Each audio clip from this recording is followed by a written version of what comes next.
Gold Coast City Council implemented a program of surveying our beaches right back in the 1960s in partnership with the state government, and that's been ongoing ever since. So that's our fundamental data set. Surveyors go out onto the beach and measure the profile of the beach, the level of the sand right out to sea, out into about 20 metres of water depth. And that defines the state of the beach. And if you do that regularly and continuously, you really get a really fantastic understanding of the way the beach is behaving in response to environmental conditions. We had to understand how the beaches worked. We had to understand storm bars, why they moved, how they moved, rip currents. And we asked our surveyors to do the impossible. Well, actually I did the initial survey for them before they had any information on the Gold Coast back in 1962 or 3, I think it was. It was very, very interesting. We're at a time when technology was developing. When we first started out, we were using very basic equipment, survey equipment like a level and a staff. And when we finished up, we had the GPS and all electronics. The lines, BPA lines and COG lines, that was set up by the Delft laboratories when they first put down the survey program. There was alpha lines along the T-shaped spit, Omega lines that run right out, Eta lines, which were the ones every 400 metres along the coast. We were trying to get the lines at right angles to the shore profile, whereas the Eta lines in some cases were oblique to it and didn't give a true indication for sand calculations. So we put in a series of survey lines that we call the K lines. There was challenges coming up all the time for the different projects.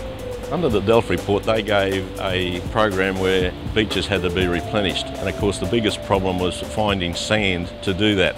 Now, the first one we pumped out of the Tweed River. Then as sand becomes scarce, we had to look at offshore. Now, that was quite a big job of coming up with a means of fixing the position of the boat, and we worked out a series of stations along the coast.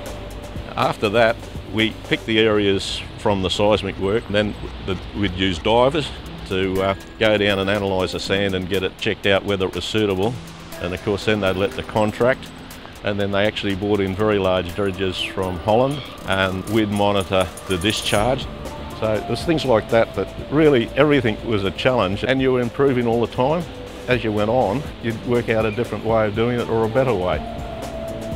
In the early days, they wanted to know where the sand was travelling to, and we put in a system of injecting coloured sand into the pipeline and then tracing where that went.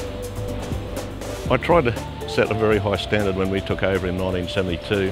When you realise that when you're doing the surveys and they're trying to work out volumes of sand movement on the coast, if you take half a metre in error out in 20 metres of water and then the length of the coast, you've got enormous problems with the actual inaccuracy of your survey. So it was very important to try and do the surveys as accurate as possible.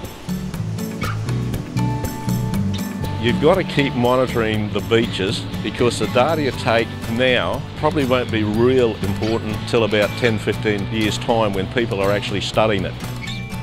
But more recently, of course, with the advent of video imagery technology, we're now monitoring the state of our beaches with video cameras placed on high-rise buildings. When you collect sufficient detailed information, you can then use that to modify how you might manage another section of the coastline. How well do we understand the nearshore movement? Very well. And many of the world's best models have been calibrated with Gold Coast data.